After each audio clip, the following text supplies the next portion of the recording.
Hello everyone, this is the cheapest lens I got with an f1.6 and in this video we'll see how it performs.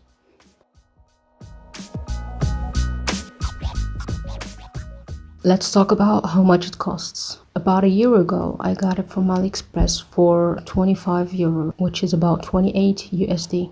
But when I checked now, it appears that it has gone up in price by a little over €10, making it €36, which is around 40 US dollars. I'll leave its link in the description so you can check if the prices change.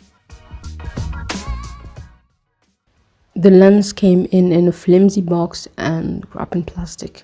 I'm honestly amazed how it survived the trip all the way from China.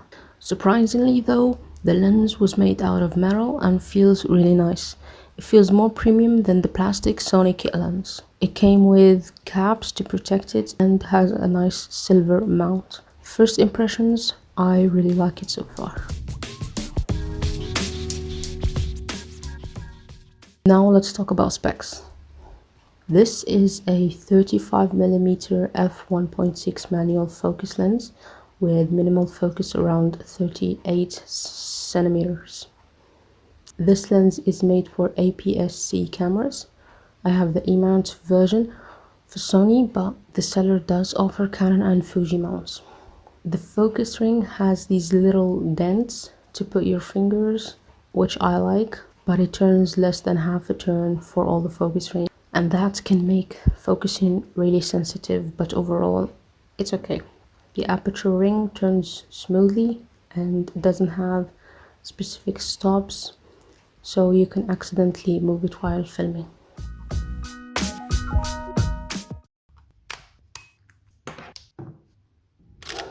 As soon as I put the lens on the camera and took my first picture, I liked the bokeh and the blur and all, but when you zoom you can see that it's not the sharpest lens, and that was expected.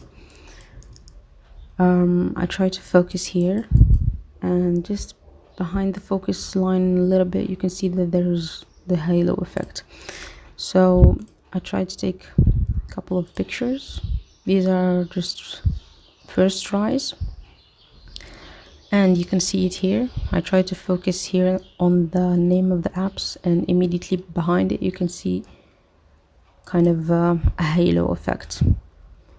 And this is when I have the lens at 1.6. So, and it's really hard to get the focus on the camera. You have to zoom in the camera and make sure that you're really in focus, otherwise you can see that it's focused but it's not quite as sharp as it could be. So I went and tried a couple of shots, and here I tried to focus on here, but you can still see the halo effect.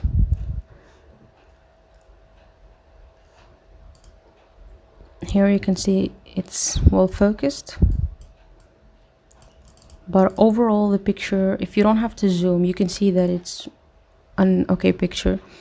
If you center your subject, you can get in focus, and the more you change I was going from 1.6 to 2, 2.8 and 4. The more you go up in stops, you will get sharper pictures, but obviously the blur, as you can see here, starting to go away, and here you can see the blur is completely gone, but the picture gets sharper. It's just a little bit darker because of course it gets dark, but you can fix that easily. But you can see it's pretty sharp.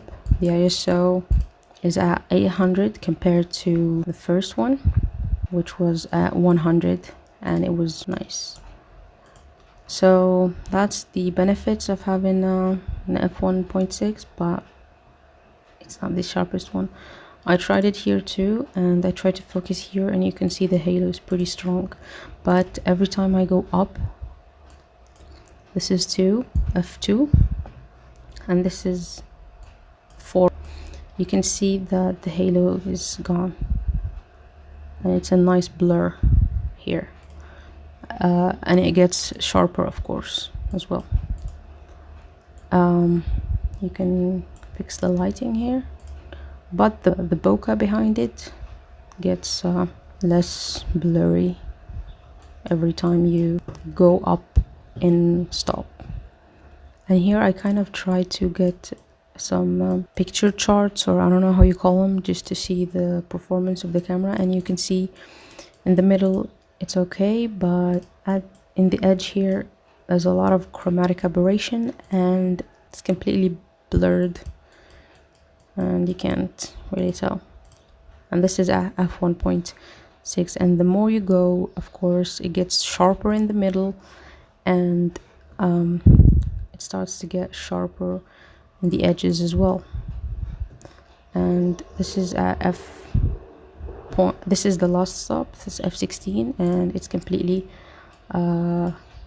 you can tell, and even the chromatic aberration is still here, but it's less blurry. And if we go at 8, this is 8 f8, still blurry, but not as blurry as the first one. This is at f8, and this is at f1. Even on the sides, it's pretty blurry. And all the edges, of course, it's only sharp in the middle, and it's not as sharp. Let me show you another. Okay, this, you can see it here more. So this is at f1.6, and you can see in the middle it's kind of sharp. It's pretty sharp, but once you go on the sides it gets really blurry. And you can see there's vignetting happening here, and the more you go up on your f-stop, the less vignetting and the less warp. There's always a kind of distortion here that you can see kind of fixes itself. But let's go one by one. Okay, so this is f1.6, a little sharp here, pretty bad on the edges. And this is f2, still sharp here, but pretty bad on the edges. This is f2.8, and this is f4. And once you hit the f4, it's pretty damn sharp. Look at this. If you compare this one to here, you can see that it gets really sharp at f4. This is insane sharpness, and I can really zoom. I can zoom even more, and it's pretty sharp, but it's still not as sharp on the edges. Pretty brutal. Gets less sharper once you move from the center of the picture. Okay, let's go. This is f5.6, still sharp as hell in the middle. It gets less sharper, but it's getting better than the beginning. And the more you go, f8, it's still not as sharp. f16, you can see it gets darker, but let's fix it a little bit. This is f16. You can see that the sides have gone way better than they were, and the distortion, the vignetting has also gone has improved. You can see the difference between this one. Let me just fix the lighting so you can see the vignetting.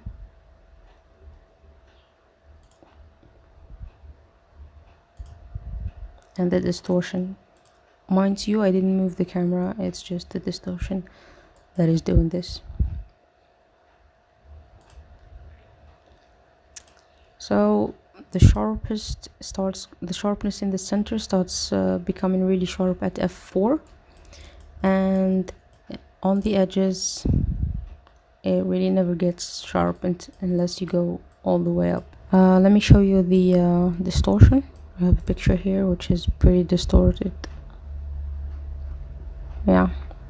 Okay, let me show you an actual example of how bad that blur or unsharpness on the edges can affect your picture. So this is just a normal picture. I was just testing it. I was trying to focus here, and you can see the cat in the background here. It will come, it's behind the focus line, so it's blurry, and that's okay. But once the cat comes in the focus line, you can see that half of its face is completely destroyed, and the other half is completely fine. It's not fine, it's like not the sharpest point of the picture. So if you're trying to take landscape pictures, it's really bad in this lens. But if you're trying to take portrait, maybe you can, once you have your subject in the center and everything is blur, you won't really notice it as much, and so you can get sharp, kind of sharp anyways. Now I'm gonna show you kind of, if you're trying to post on social media or anything, the pictures can, I'm gonna show you a couple of pictures that I have taken with this lens, and turned out pretty fine. You can see, if you edit them, it's fine for social media.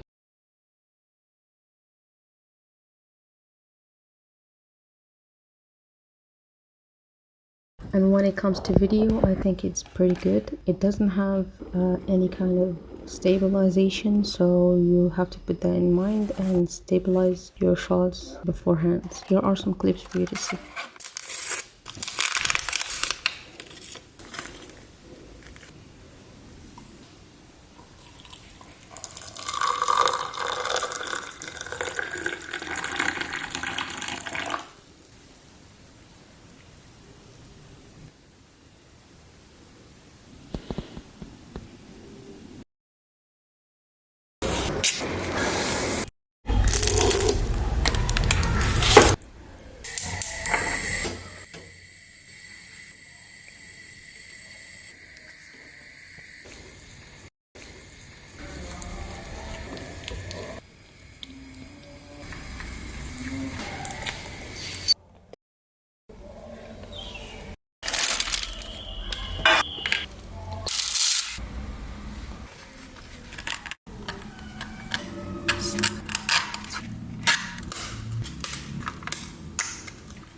Ooh. Oh. Broken.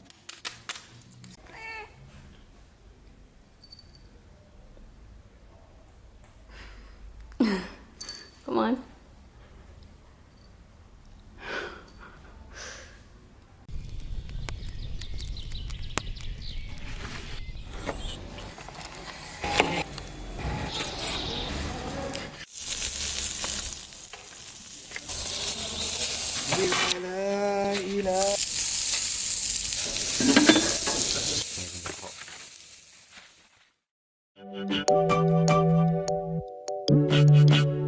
So in summary, this might not be the sharpest lens nor the easiest to use, but I freaking love it. And I recommend it for the beginners out there that don't have a lot of money to get a more expensive lens, yet still gets the taste of that depth and extra light that you normally wouldn't get from your kit lens. You just have to learn how to use it and adapt to its shortcomings, and you might end up with amazing results. If this video was of any help to you, I would really appreciate it if you give it a like and share your feedback in the comments. Since this is the first time I make a video like this, I'm more than happy to learn more with you.